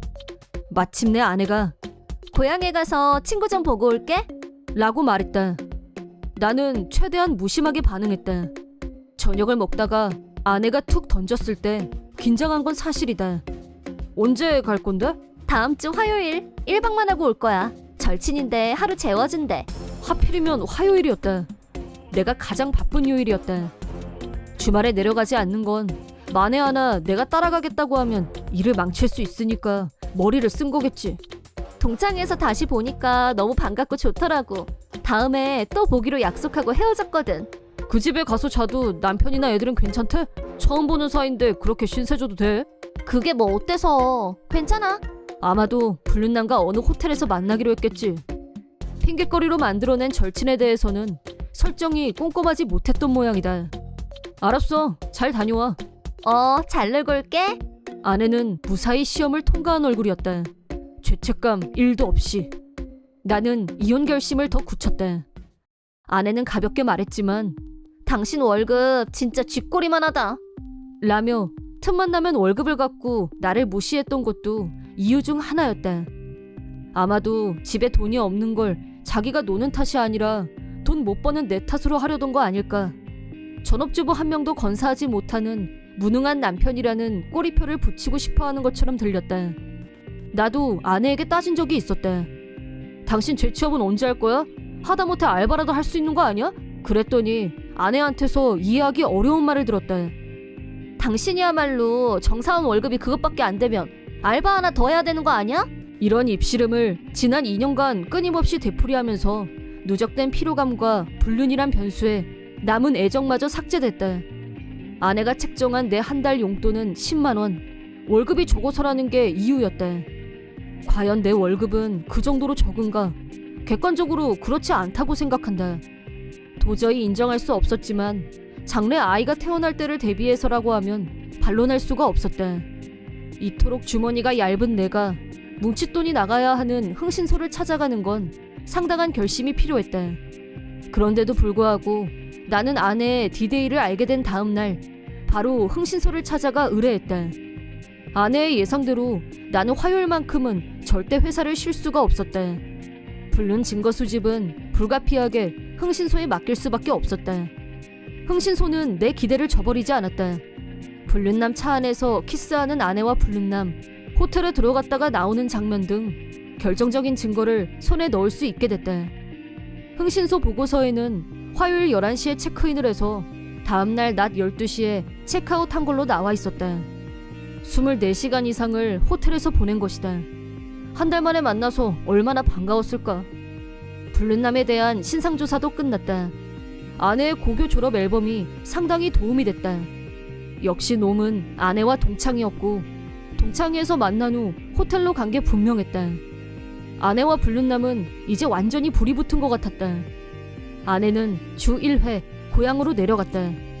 증거는 엄청나게 쌓여갔다.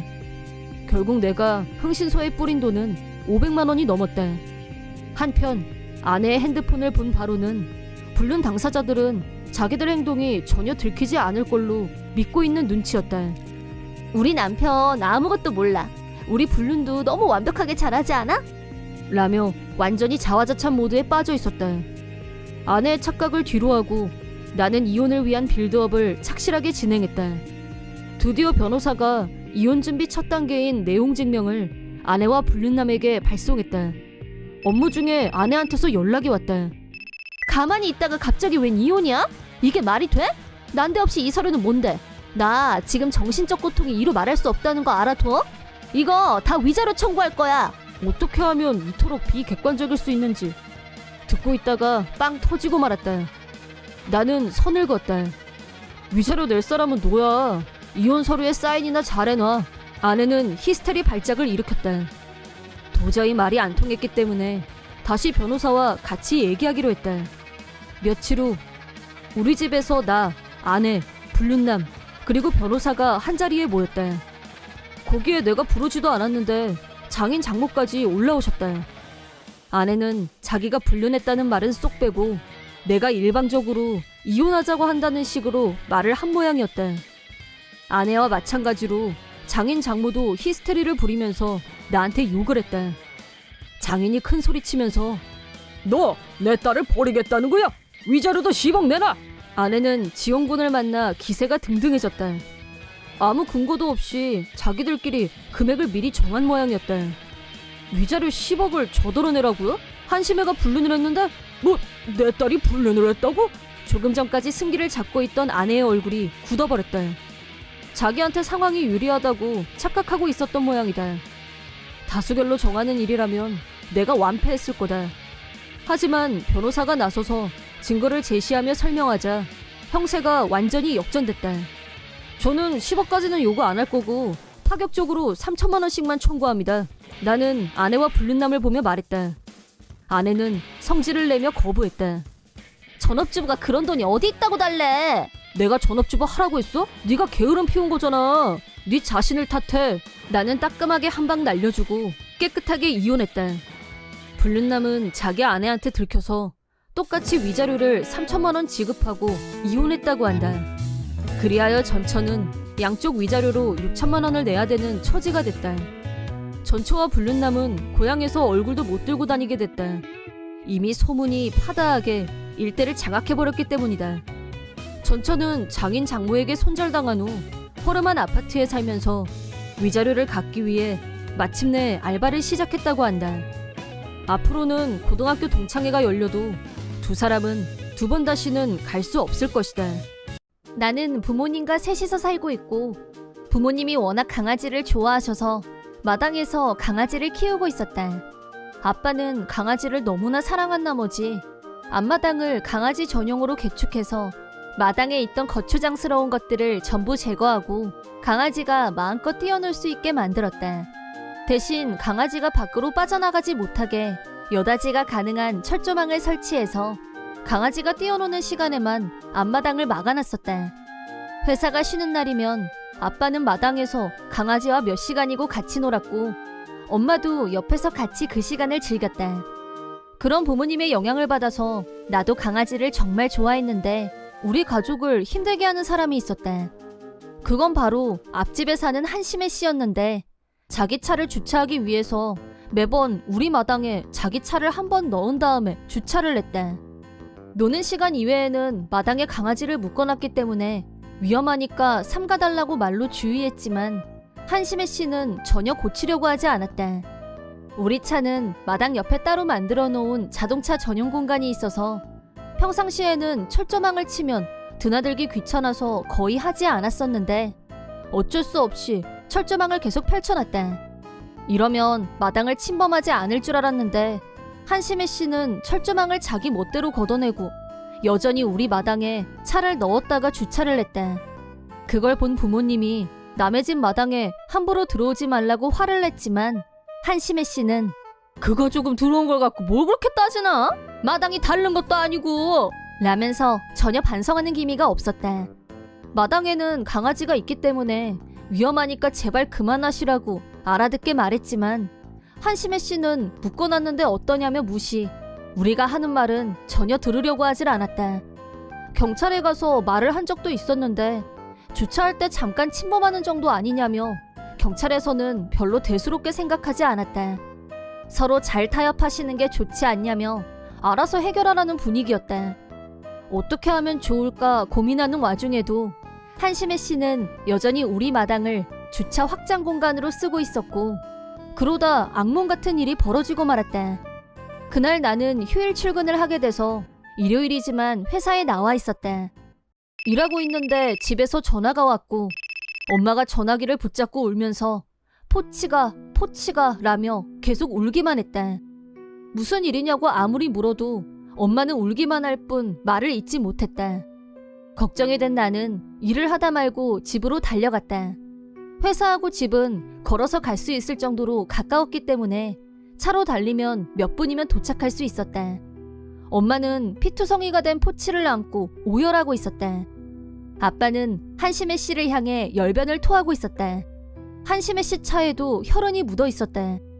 한심의 씨 차에 포치가 치였다는 걸 금세 알 수 있었다. 엄마한테 달려갔지만 엄마는 강아지를 부둥켜 안고 우느라 내가 온 줄도 몰랐다. 엄마한테 빨리 병원 가야지. 그대로 안고 얼른 차에 타. 우선 엄마를 정신 차리게 한 후 바로 동물병원으로 달려갔다. 다행히 아직 포치를 구할 가능성은 있었지만 수술 전 의사는 살아날 확률이 반반이라고 했다.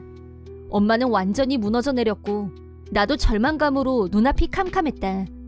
수술을 마친 포치는 입원했고 엄마와 나는 포치를 잘 부탁드린다는 인사를 하고 집으로 왔다. 우리가 집에 도착하자 아빠는 병원에 가려고 시동을 걸고 있었다. 일단 수술은 잘 마쳤지만 살아날 확률은 반반이라고 하자 아빠는 손으로 눈을 꾹꾹 누르며 눈물을 참았다. 결혼 초 불임 진단을 받은 엄마는 나를 낳기 위해 긴 시간 불임 치료를 받은 끝에 7년 만에 어렵게 나를 낳았다. 둘째 출산을 포기한 엄마와 아빠는 내가 조금 자란 후부터 강아지를 키우기 시작하셨다. 자식처럼 아끼고 사랑하며 함께 지내온 반려견이 목숨이 위험한 상태이다 보니 두 분은 식음을 전폐했다. 냉정을 되찾은 아빠에게 낮에 있었던 일에 대해 물었다. 사고가 일어나기 직전 아빠는 평소와 다름없이 포치를 마당에 풀어놓고 신나게 뛰고 놀고 있었다고 한다. 엄마는 마트에 가고 집에 없었는데 택배가 와서 잠깐 현관 쪽에서 이동했다고 한다. 물건만 받으면 되는 거였고 마당에는 철조망을 쳐놓은 상태였기 때문에 안심하고 택배를 받으러 갔는데 갑자기 비명에 가까운 포치의 울음소리가 들려왔고 서둘러 마당으로 뛰어온 순간 거기에는 한심의 씨가 철조망을 걷지도 않고 마당에 차를 밀고 들어와서 포치를 치고 말았다는 거였다. 때마침 엄마도 마트에서 돌아왔는데 이상한 소리를 듣고 마당으로 달려갔더니 끔찍한 상황이 벌어져 있었다고. 엄마는 포치를 안고 울었고 아빠는 한심의 씨에게 이게 무슨 만행이냐고 소리쳤다. 매번 내가 이걸 손으로 걷어내려니까 좀 귀찮아야 말이지. 어쩌다 한번 이랬는데 하필 걔도 목줄을 풀어놨었네. 이게 내 잘못은 아니지. 그쪽에 철조망 쳐놓고 걔를 풀어놔서 그런 거잖아. 라며 적반하장 뻔뻔하기 그지없는 무개념 막말을 쏟아냈다. 그러고 나서 내가 집에 왔고 엄마와 둘이 포치를 데리고 병원에 간 뒤에도 아빠는 계속 한심의 씨에게 어떻게 책임질 거냐고 따졌다. 좋아요. 그만하죠. 이러면 됐죠? 라면서 10,000원짜리 한 장을 꺼내서 아빠한테 던지면서 한마디 덧붙였다는데 분명히 말해두는데 나도 말이야 당신네 다 늙은 개 한 마리 때문에 차가 더러워졌거든? 세차비 따로 청구할 거니까 그렇게 알아요. 라고 하더니 문을 쾅 닫고 집으로 들어가 버렸다고 한다. 물론 아빠는 경찰을 불렀다. 이번에는 강아지를 차로 치었기 때문에 경찰도 출동했지만 가해자인 한심의 씨는 경찰이 찾아와도 이미 돈도 줬고 합의를 다 본 사안이라고 주장. 경찰하고도 얘기가 안 통했다. 아빠한테 단돈 10,000원짜리 한 장 던져주고서 합의가 다 끝나다니. 나도 부모님도 우라통이 터져서 죽을 지경이었다. 경찰은 허락 없이 마당에 들어온 건 주거 침입죄, 반려견에게 부상을 입힌 건 기물파손죄에 해당하지만 두 가지 모두 무거운 처벌을 받기는 힘들다고 설명했다. 소중한 반려견은 여전히 사경을 헤매고 있고 우리는 기적만 바라고 있는데 아무런 죄책감도 없는 한심의 씨를 용서할 수 없었다. 이런 사태는 분명히 또다시 반복될 게 뻔했기 때문에 우리는 특단적인 조치를 하기로 했다. 아빠는 같은 애견가이자 토목회사를 경영하고 있는 지인분을 집으로 불렀고 마당의 흙을 일정 부분 깊이 파낸 후 그 위에 시트를 깔고 다시 흙으로 위를 덮었다. 모든 준비를 완벽하게 끝내고 철조망도 활짝 열어놓고 맞이한 다음 날 우리가 예상했던 대로 이번 일에 대해 전혀 반성하지 않는 한심의 씨는 마당에 철조망이 없자 마음 놓고 차를 밀고 들어왔을 것이다. 우리가 그 덫에 걸리기만 기다리고 있는 줄도 모르고 갑자기 깍 하는 비명이 들려서 나가봤더니 우리가 파놓은 구멍에 한심의 씨 차가 탄 채로 빠져 있었다. 한심의 씨는 뭐해? 그냥 보고만 있을 거야? 빨리 나 좀 꺼내. 누가 여기에 구멍 팠어? 당신들 때문에 다쳤으니까 위자료 물어내. 내 차도 새 차로 뽑아오고 라며 광분했다. 잠시 후 한심의 씨는 자기가 직접 구급차를 불러서 병원에 갔고 경찰에 연락해서 일부러 파놓은 구멍에 자기가 빠졌다고 했지만 내가 경찰에 지난번에 반려견이 부상당한 일이 있어서 연못을 만들어서 함부로 차가 못 들어오게 할 생각이었어요. 아직 공사 중이었고요. 그런데 그분이 저희 마당에 또 멋대로 들어왔다가 이렇게 된 거예요. 라고 하자 경찰은 내 말을 충분히 이해했다면서 따지고 보면 불상사가 일어난 지 얼마 되지도 않았는데 똑같은 행위를 반복하고 있는 한심혜 씨 쪽의 과실이 더 크다고 볼 수 있다는 말을 덧붙였다. 한심혜 씨는 자기는 연못 얘기는 전혀 들은 적이 없다. 당장 위자료 내놔 라며 광분했지만 남의 집 마당에서 공사를 하는데 거기에 차를 몰고 들어간 사람이 잘못이다. 경찰에 신고된 것만 2번째다. 그렇게 해서 경찰에서는 한심혜 씨를 상습범으로 취급하게 됐다. 또 구멍에 빠질 때 입은 충격으로 골절이며 목 부상 등으로 몇 달간 꼼짝없이 병원 신세를 지게 됐는데 생각할수록 통쾌했다. 결과적으로 한심혜 씨는 전과가 생겼고 우리는 한심혜 씨에게 합당한 위자료를 청구했다. 또 애완견이 아닌 반려견이라는 표현을 쓰는 새로운 시대에 이번 만행이 주민들에게 알려지면서 한심혜 씨는 동네에서 인간 말종으로 취급받는 신세가 되고 말았다. 퇴원 후 집에 왔지만 눈치를 보며 동네 사람들을 피해 다녀야 했고 우리 집에 위자료를 갚아야 했기 때문에 이사갈 돈도 없었다. 사람들의 차가운 시선을 받으며 이 동네에서 산다는 게 가시방석에 앉은 거나 마찬가지였을 거다. 마침내 본인은 노이로제에 걸렸고 친정 부모님이 남은 위자료를 일시불로 처리한 후 우리한테 몇 번이나 정중하게 사과하고 마무리됐다. 한편 병원에서 생사를 헤매던 우리 포치는 다행히 수의사님이 잘 치료해 주셨고 포치도 열심히 병마와 싸워준 덕분에 무사히 집으로 돌아왔다. 퇴원 후에는 엄마 아빠가 헌신적으로 간병을 하셨고 반년 정도가 지나자 구멍을 없애고 다시 원상복구한 넓은 마당에서 마음껏 뛰어놀 수 있게 됐다. 들리는 소문에 의하면 그 사건 이후 한심혜 씨는 사람들 시선을 두려워하다 우울증에 걸렸고 집에서 두문불출 상태라고 하는데 당연히 받아야 할 벌을 받고 있다고 생각한다.